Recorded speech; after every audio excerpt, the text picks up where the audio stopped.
The world hums. Neon lights blink above asphalt rivers. Screens flicker in a million hands. Jet engines roar over glass cities built on bones. Somewhere, a man scrolls endlessly under fluorescent light, searching for something he cannot name. A woman cries behind a wall. No one hears her. We have conquered the earth. We have split atoms, touched the moon, and stared into the birth of galaxies. But we do not remember where we came from. The story we tell ourselves begins with kings and pyramids, empires and battles. But history has a ghost, a deeper origin, buried beneath the noise. Before nations, before war, before the word God was ever spoken, there were others. Their names are lost, but their blood lives in us. A campfire crackles in the dark. Snow falls in silence. A figure sits alone, wrapped in furs, eyes watching the flames. His brow is heavy. His hands are cracked with cold. His breath fogs the night air like a ghost leaving his chest. This is not a man. And yet, it is. The last Neanderthal. He does not know the word for extinction. He only knows that the world is changing, that the animals are fewer, that the songs his mother sang echo too loudly in an empty cave. He waits. For nothing. For everything.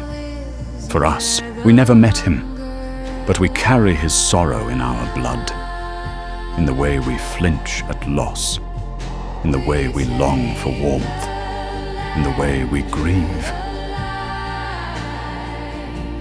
Long before empires rose, before gods had names, before we carved memory into stone, there was a moment when we first looked up at the stars and asked, who are we? Before we step into the ancient past of today's story, please like this video, subscribe to the channel, and share it if you believe this history matters. Tell us where you're watching from. We'd love to be in conversation with those who believe in truth, memory, and the story of us. But only if you truly love what we do here. Now, let the journey begin. For 300,000 years, Neanderthals roamed the forests and plains of Europe and Asia. They built tools. They buried their dead. They painted with fire and ash. They loved. They feared. They disappeared. And in their place, we arrived. But the truth is not so simple. We did not simply replace them. We kissed them. We bled with them. We bore their children. And then we forgot them. Every generation builds a myth to explain itself. We call ourselves modern, superior. But the bones whisper something else. That the line between us and them is thinner than breath. That we are not a beginning. We are a continuation. A great forgetting began when the first temple rose. When the first king carved law into stone. When the first historian drew a line through time and called it civilization. But memory cannot be buried forever. The ice remembers. The genome remembers. The stories whispered by firelight still live in our bones. This is not the story of one species. It is the story of many. A tangled bloodline of survivors, rebels, dreamers, and ghosts. Some walked on two legs. Some painted in caves. Some screamed at the stars. And some never spoke a word. They all left something behind. And if you listen, you can hear them. This is not a history lesson. This is a resurrection. You are about to walk into a world older than memory. A world where time is measured in bones, not kings. Where the sacred was not written, but felt. Where love, hunger, grief, and wonder first lit the fire of what we now call human. This series will take you back. not just to the first tools or the first seeds, but to the first spark, the first story, the first grief. Because before the gods, the cities, and the crowns, there was only the forgotten, and they were everything. Welcome to the immortal origins. Darkness. A single sound breaks it, stone striking stone. The spark leaps. The edge is born. A crude hand axe lies in trembling fingers. It is not beautiful. It is not perfect. But it is a beginning. 3 million years ago, on a high savanna under a brutal sun, a creature with no name shaped the world for the first time. Not with muscle, not with claw, but with thought. We call him Homo Habili, the handy man. He did not speak as we do, but his mind reached across silence. That chipped stone was not a weapon. It was a decision, a rebellion against nature, a claim whispered to the wind. I will not go quietly. From this first choice, a flood begins. Not of water, but of becoming. Time bends. 1 million years pass like breath. Earth groans, shifts, cracks. Glacier form and retreat. Mountains rise. A new being steps into the light. Taller. Stronger. Eyes filled with fire. Homo erectus. He walks upright, and he does not stop. He moves out of Africa, into the unknown. To the forests of Europe. To the volcanoes of Java. To the mountains of China. He carries fire. He carries memory. And slowly, he becomes many. The human tree begins to branch. In the icy north, among the wolves and snow, Neanderthals are born. Stocky, rugged, minds sharpened by winter and war. They live in family bands. They build tools of bone and stone. They survive. And they love. To the east, hidden in caves, another cousin arises, Denisovans. Little is known. Only fragments remain. But their blood still pulses in Tibetans, in Melanesians, in the highlands of Papua. Ghosts with no faces, only fingerprints in our DNA. There are others too. Shadow kin. Homo naledi in the dark caverns of South Africa. Homo floresiensis, tiny, island-dwelling, strange. Homo luzonensis, Homo heidelbergensis. A family of forgotten names. And then, thus. Homo sapiens. The wise ones. We appear around 300,000 years ago, in Africa's heart. But we are not special. Not yet. We are one among many. Just another branch in the forest of humans. We walk. We hunt. We fear. We bury our dead. The world is alive with cousins. With voices not ours, but not unlike ours. And yet, a shift begins. Homo sapiens begin to leave home. Their feet press into wet riverbanks. Their stories follow the herds. They cross deserts. They cross ice. And one day, two species meet. A clearing. A fire. I stare through flame.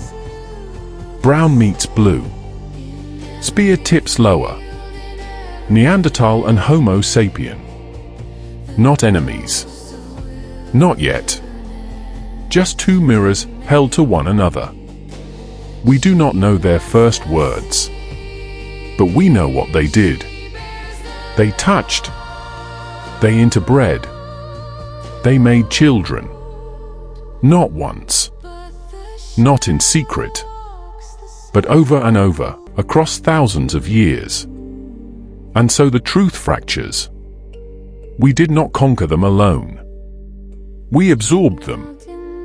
We became them. They became us. Today, almost every non-African human carries Neanderthal DNA. Skin tone, immune systems, emotional wiring, even the way we dream, shaped by their blood. But something else happened.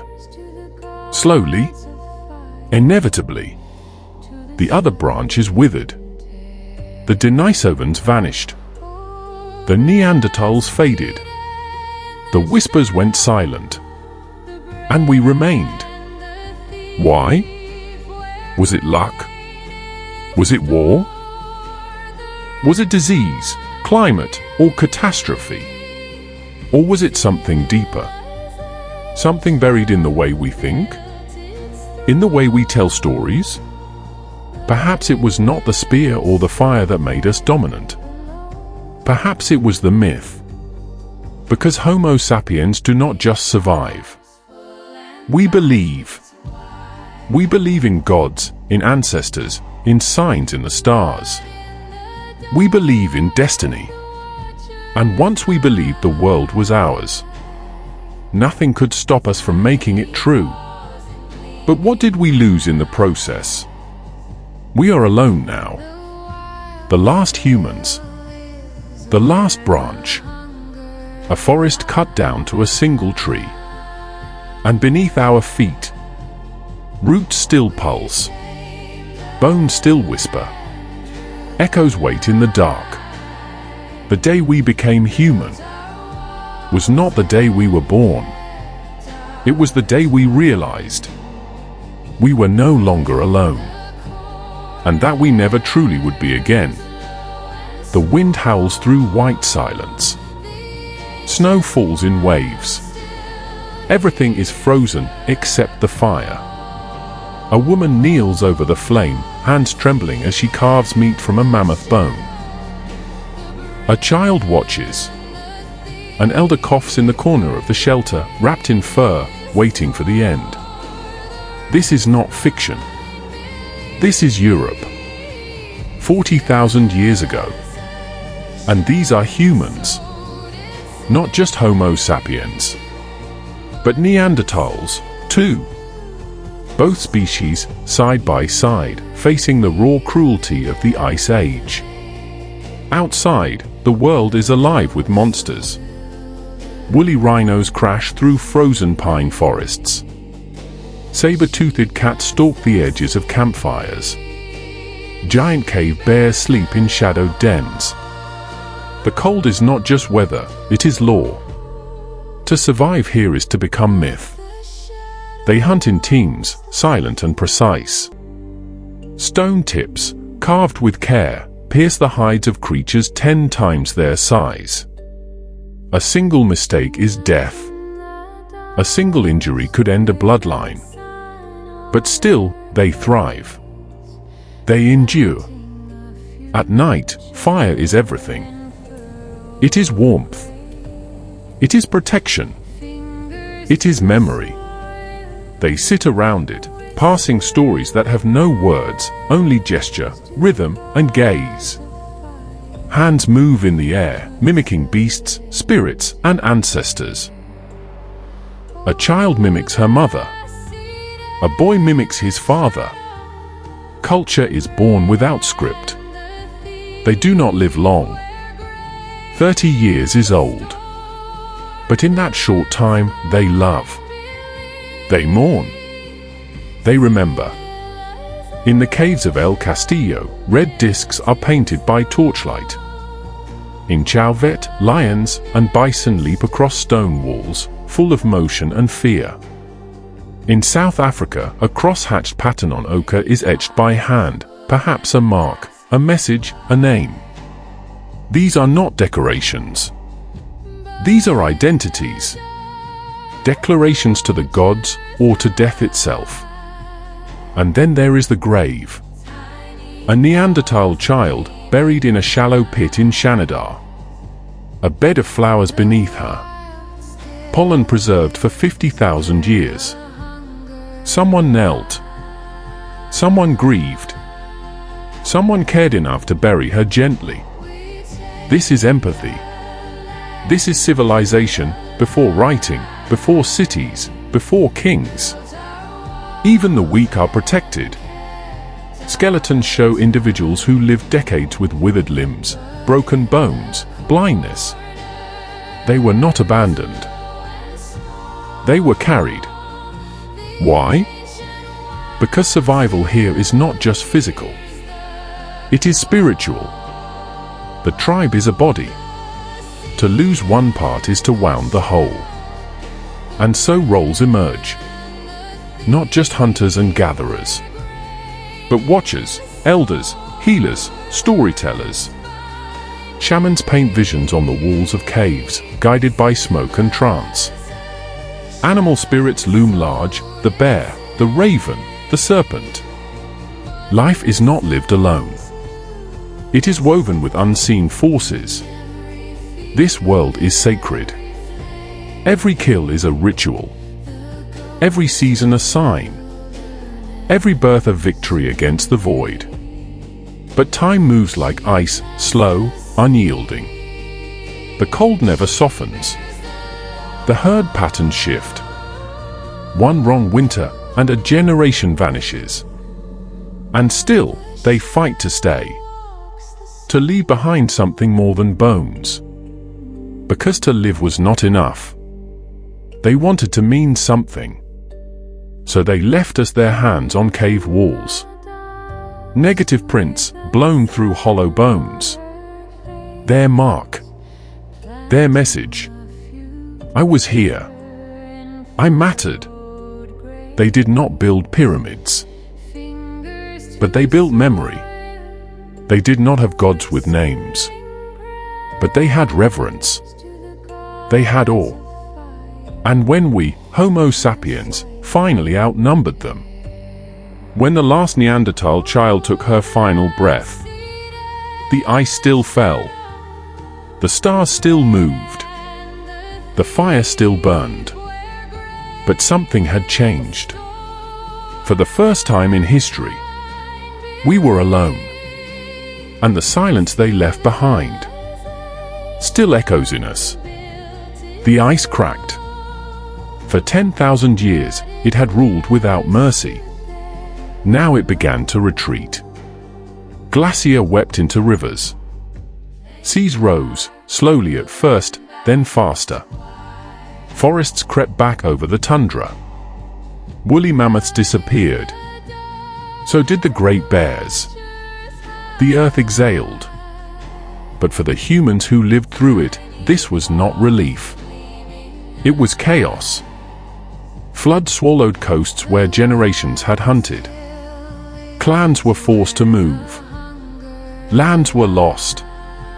Mountains became islands. What had been stable for centuries vanished in a single lifetime. And so came the choice: to follow the old ways, or to break them. Some kept moving, hunting, foraging, living light. They followed the herds as their ancestors had. They remembered the old stories. They feared forgetting. Others stopped. They looked at the wild grasses and wondered, what if we planted them? They built stone circles. They built ovens. They built permanence. At a site called Shubaker, deep in what is now Jordan, something unexpected was found. Crumbs. Scorched fragments of ancient bread, older than farming. Older than agriculture. They had not planted yet. But they had baked. This was the beginning of temptation. Bread meant storage. Storage meant staying. Staying meant walls. Walls meant control. And control meant sacrifice. To settle was to stop chasing the world. It was to reshape it. To force it to serve you. But there was a cost. The freedom of the wild was traded for the hunger of soil. The song of the wind was replaced by the grind of the millstone. Food became regular, but brittle. Disease appeared, creeping in with rats and grain. And something ancient began to fade. The hunter's eyes dimmed. The tracker's steps slowed. Children no longer learned the wind, they learned the field. And yet, some stayed and built, because the seed is not just food. It is a promise of tomorrow, of control, of legacy. And so, humanity split not into species this time, but into two dreams. One dreamed of movement, the other of home. And in that divide, the world we know was born. Long before the first pyramid, before the first written word, before kings sat on thrones or priests raised altars, there was a hill, a barren rise in the ancient land we now call Turkey. Its name is Göbekli Tepe, and what was buried beneath its soil would rewrite everything we thought we knew about civilization. Massive stone pillars rise in circular rings. Some weigh as much as elephants. They were carved 11,000 years ago by hand. No wheels, no metal, no cities, no agriculture.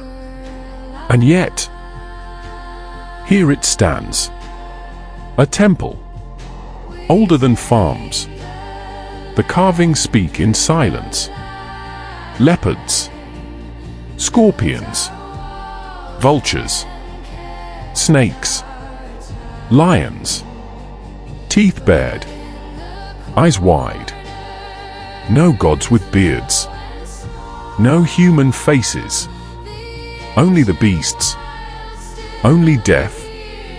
The pillars stand like guardians or judges. Two at the center, tall, imposing, facing each other. They were not homes. They were not shelters. They were sacred. But why would nomads who moved with the seasons, who hunted to survive, who had no fixed home, gather to build something so massive? They left no texts, only clues. The bones of animals smashed and burned. Human skulls decorated with cuts and marks, perhaps offerings. Ritual tools. Feasting remains. They came here not to live, but to remember, to worship, to fear. This was not a place of joy. It was a place of awe. A place where the living met the dead, where the seen met the unseen. And at its heart were not men, but animals. The first gods were not kings in the sky. They were the forces that ruled every hunt, every storm, every breath. They were the panther in the dark, the vulture circling overhead, the scorpion beneath the stone. To kill was to ask permission. To eat was to thank. To live was to fear. Fear, not comfort, built this place. Fear of death. Fear of the unknown. Fear of forgetting. And yet, this fear united them. Clans that might otherwise have fought came together to lift stones, to carve spirits into rock, to create something that would outlast them. Not a city, not a kingdom, but a memory. And so the question must be asked, what if it wasn't farming that led to temples, but temples that led to farming? What if the need to return, to maintain this sacred place, forced people to settle near it, to grow food instead of gathering it, to stay instead of roam? Göbekli Tepe was buried deliberately, covered by human hands. Why? Was it shame? Was it reverence? Was it to seal something away? We don't know. But we know this. Before men ruled men, they bowed to the beast, to the serpent, to the wind, to the spirits of claw and bone. The sacred was wild. The sacred was dangerous. The sacred could not be tamed until we tried. And in that first act of worship, in that first fear made stone, civilization was born, not from hunger, but from awe. A seed is a small thing, but it holds a secret weight. It promises life, but demands loyalty. Somewhere near the Euphrates, a woman kneels in the dust. She places barley into soil, covers it, whispers a prayer, not to a god, but to the ground itself. It is 10,000 years ago. The age of harvest has begun. At first, it seems like a miracle. The wild grasses return, and return, and return. Why chase the herd when you can summon the field? So they stay. First in Mesopotamia, then in the Nile Valley, then the Yellow River, the Andes, the Indus, the jungles of Mesoamerica. Agriculture spreads like wildfire, not because it was easier, but because it fed more mouths. Granaries rise, walls rise, settlements harden into permanence, and something changes in the human body and soul. No longer thin and fast. We grow shorter, weaker, sicker. Bones show signs of repetitive stress. Teeth rot from grain-heavy diets. Diseases, unseen for millennia, spread in crowded villages. The seed is generous, but it is also a master. It demands schedules, seasons, obedience. Miss a harvest and starve. Store too little and beg. Plant too late and die. We do not tame nature. We become its servants. And with fields come vermin. Mice, then rats. Rats bring fleas. Fleas bring plague. Our first enemies no longer hunt us from the forest. They crawl beneath our floors. They sleep in our food. And yet, there is no turning back. Domestication is not just about wheat and barley. It is about us. We shape dogs from wolves, cattle from aurochs, sheep from wild horns. And slowly, we reshape each other. Roles sharpen. Landowners, laborious. Women begin to vanish from the center of the circle, tied instead to grindstones and infant care. The wild, equal world begins to fade. The village becomes a trap. The harvest, a chain. Food is no longer shared. It is stored, protected, stolen. Theft becomes sin. Greed becomes law.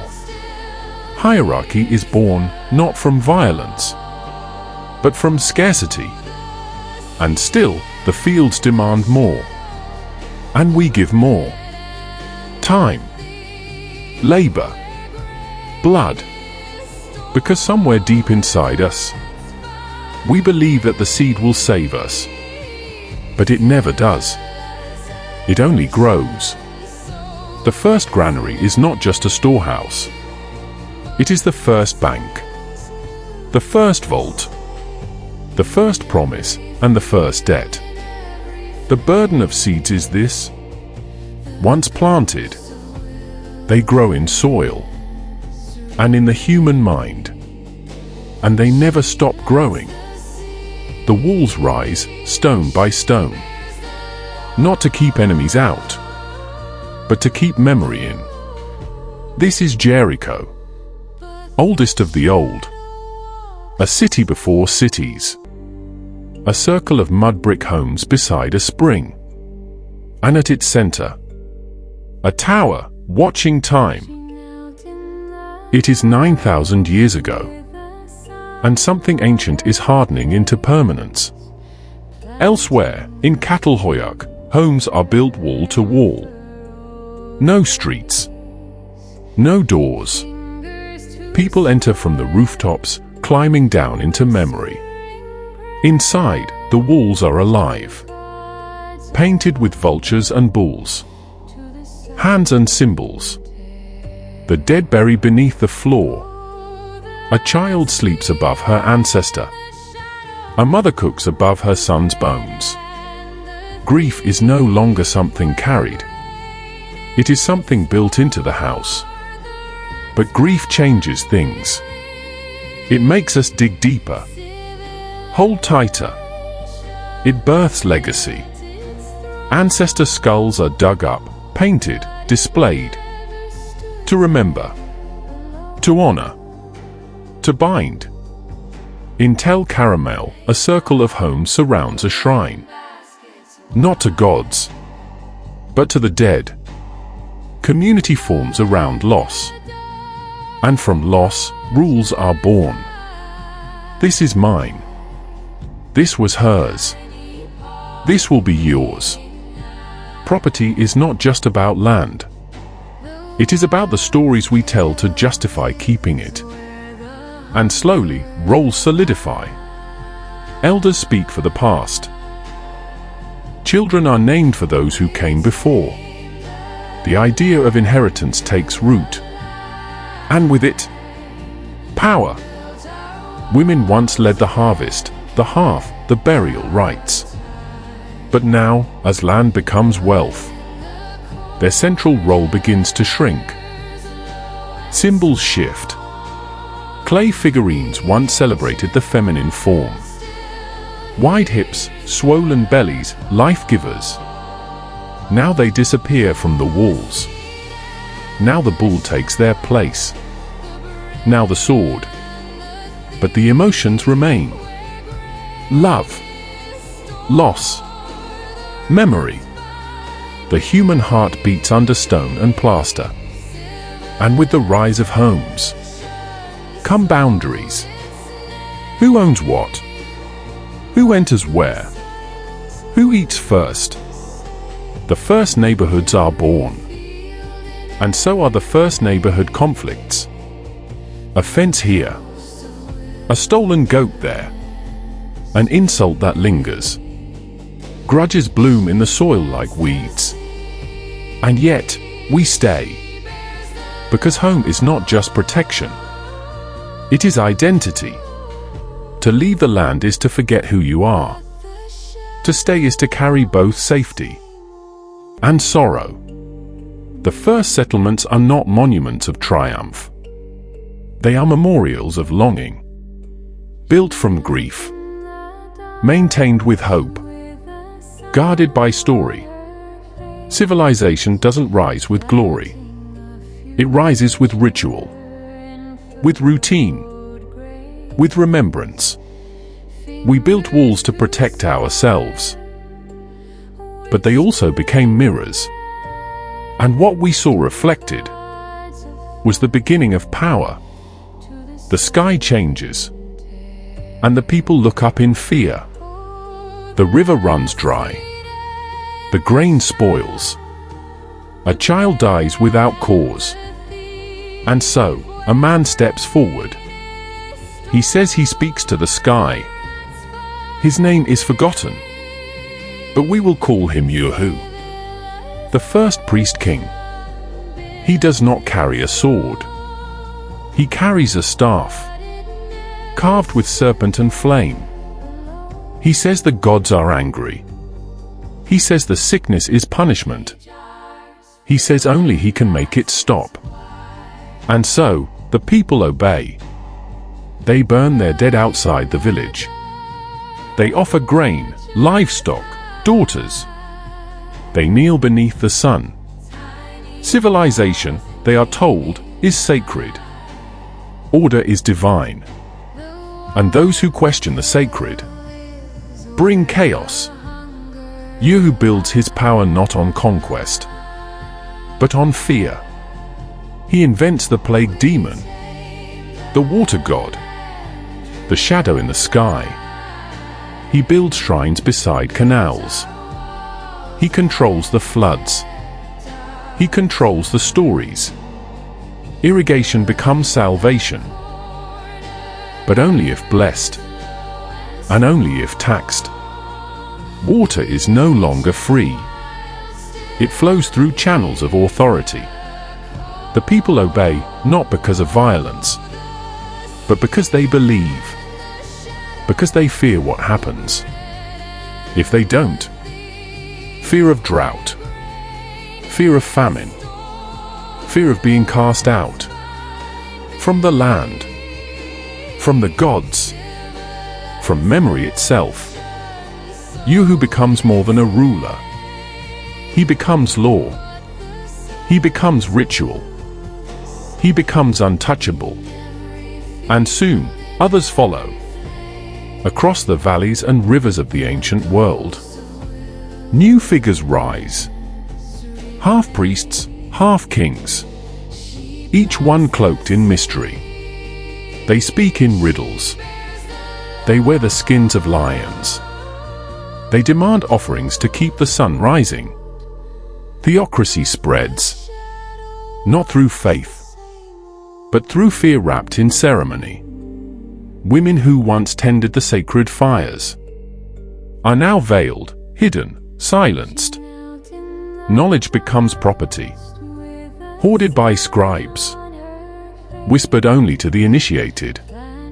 Those who bleed, who heal, who birth, are no longer divine. They are regulated, taxed, judged. The first social contract was not written on paper. It was carved into ritual, signed in dust, enforced with thunder. Do this, and the rain will come. Obey, and your child will live. Bow, and the gods will not see your sin. We often imagine early civilization as progress. Roads, writing, architecture. But its foundation was fear. A fear that could be harvested. A fear that could be named holy. A fear that could crown a tyrant. And so, from the sacred, a new power was born. Not of armies, but of belief. The first kings did not rule with force. They ruled with firelight and silence, with symbols, with sky. And we have never truly broken their spell. The grain must be counted. The offerings must be weighed. The names of the dead must be remembered. And so, a mark is made. Then another. Then another. Not a drawing. Not art. But record. In the dust and heat of Sumer, writing is born. Not to tell stories, but to track debt. Clay tablets, etched with reeds, record how much grain each farmer owes the temple. How many sheep have been tithed? How much bread must be baked for the feast of the god Enlil? This is not poetry. This is bureaucracy. But it will become everything. At first, only the scribes understand. Their hands become sacred. Their minds become walls between the rulers and the ruled.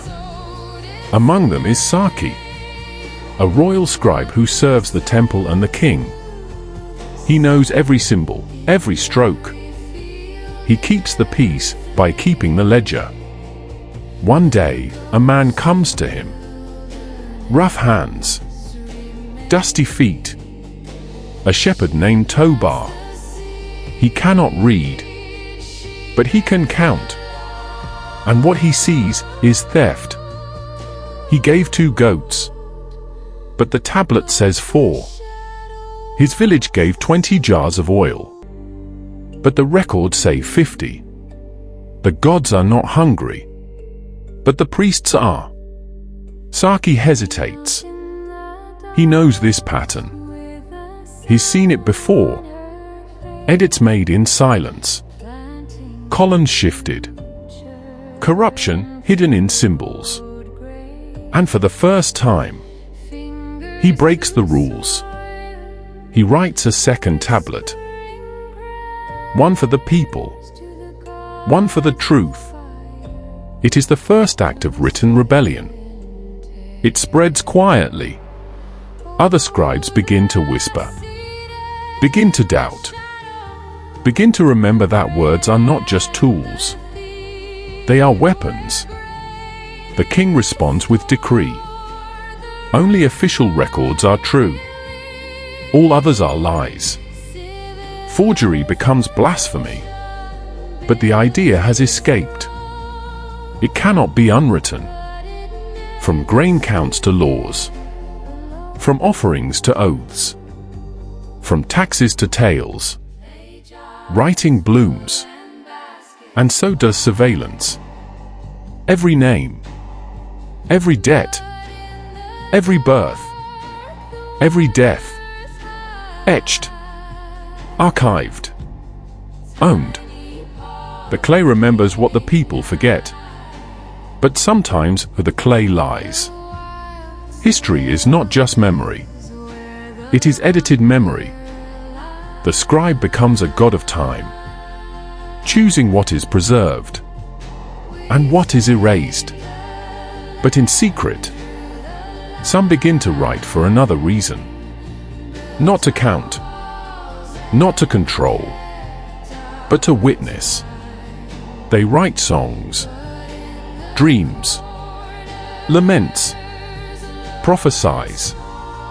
Words meant not for kings, but for those no one listens to. Women, slaves, widows, wanderers. And from that defiance, literature is born. To write is to resist death. To write is to say, I was here. I saw. I remember. In the shadow of palaces, stories begin to rise. Tales of floods and heroes. Of trickster gods. Of fallen cities. Of justice or its absence. Tobar dies a poor man. His name lost to history. But the idea he carried is not. The idea that writing can speak for the voiceless. That truth can live outside the temple. That memory belongs to everyone. The pen was born from grain, but it grew teeth. And so began the war for the past. The stories are no longer whispered. They are carved in stone. They speak of chosen people, divine kings, holy wars. They tell who owns the land and who must die to keep it. What began as memory now becomes identity. And identity becomes a weapon. Civilizations rise like waves. Sumer, Akkad, Egypt, Elam, each one carrying laws, gods, and names, etched into clay, into monument, into blood. They do not simply build. They declare, this is our God.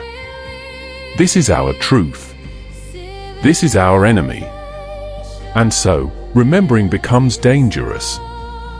Walls rise not just to defend, but to divide. Inside, the chosen.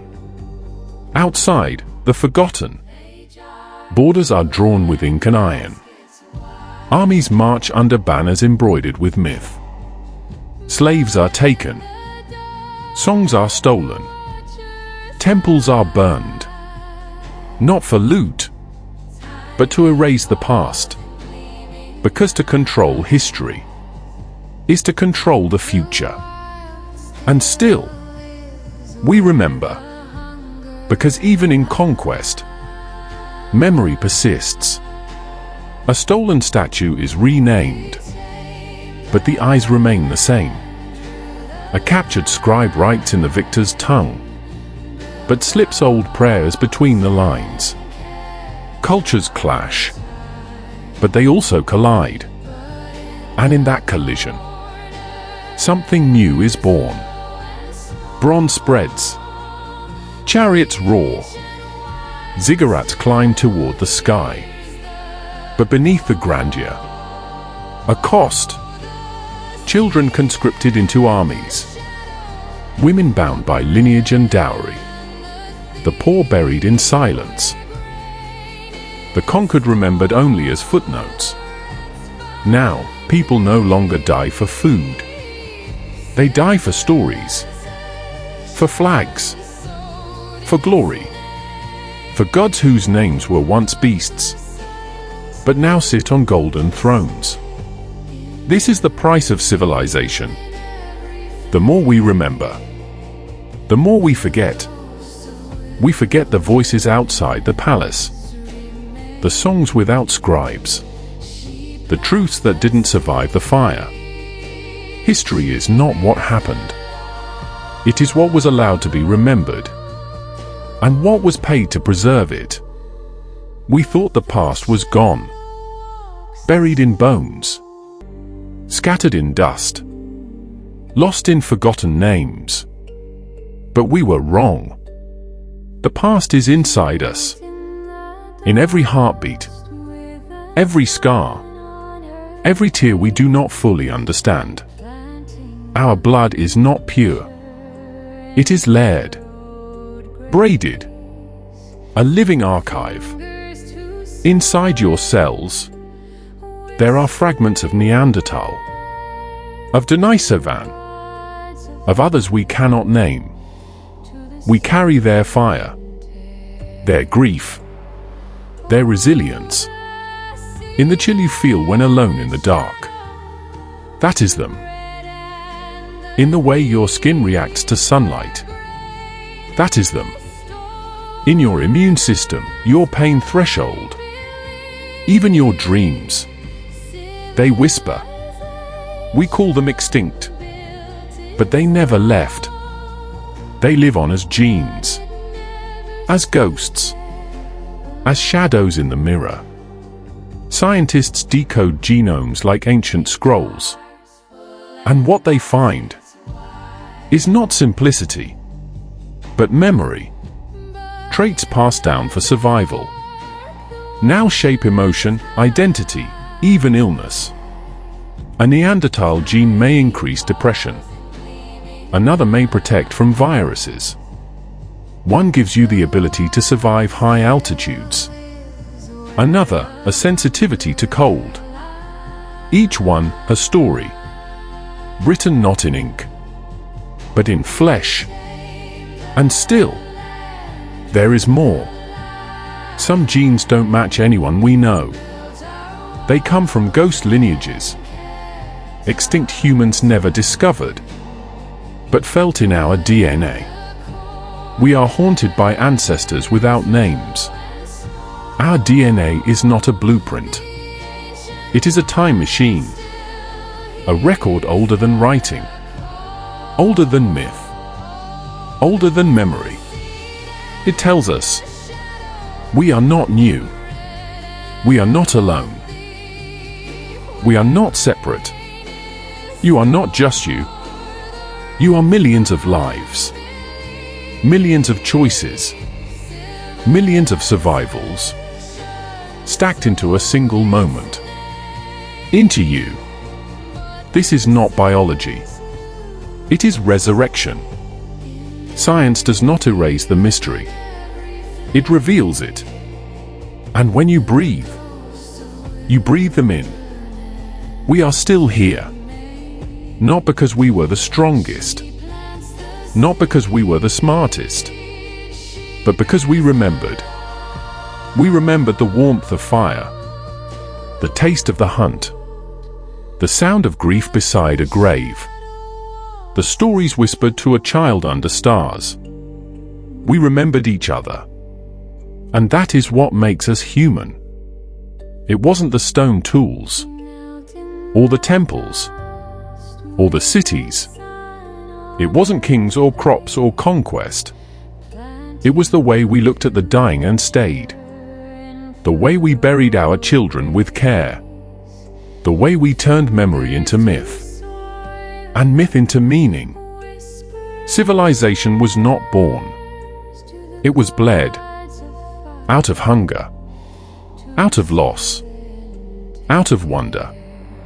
And out of the desperate, divine need to not be forgotten. We are not the peak. We are the echo. The last breath of a long chorus, sung by those who had no words, but left behind everything. We build towers now, but our bones still crave the cave. We fly through the sky, but our dreams are still painted with beasts. We light our cities, but we are still afraid of the dark. What makes us human is not our progress, but our memory. And yet, we forget. We forget the others who walked beside us. We forget the mothers who tilled the first field. The children who shaped clay into gods. The wanderers who never returned. But they are still here. In the way your heart races. In the way your skin heals. In the way your soul stirs at firelight or thunder. They are here. Their stories live in our blood. Their dreams, unfinished, still unfold through us. And so we ask, what part of you is the oldest? What fear do you carry that is not your own? What longing might be inherited? Because we are still their children. Still wandering. Still building. Still breaking. Still remembering. Even when we forget. We survived not because we conquered, but because we belong to each other. And now the question is no longer, what makes us human? But rather, can we remember how to be? What do you think we've inherited from them? Is it the way we love? The way we fear? The way we build things we hope will outlive us? Somewhere inside you, there's a memory older than your name, older than your family, older than your nation. A memory that still whispers through your bones. So we ask you, what's the oldest part of you? Drop your thoughts in the comments. A story your grandmother told. A fear you've always had. A dream that feels like it came from another life. This series is not just about history. It's about rediscovery. About feeling the pull of deep time. And realizing you're not as far from your ancestors as you think. If this story moved you, if something stirred in your blood, subscribe. There's so much more to uncover. Because next time, we journey into a darker truth. The first laws were written in blood. And the story of power is written in scars. This is only the beginning. Welcome to Immortal Origins.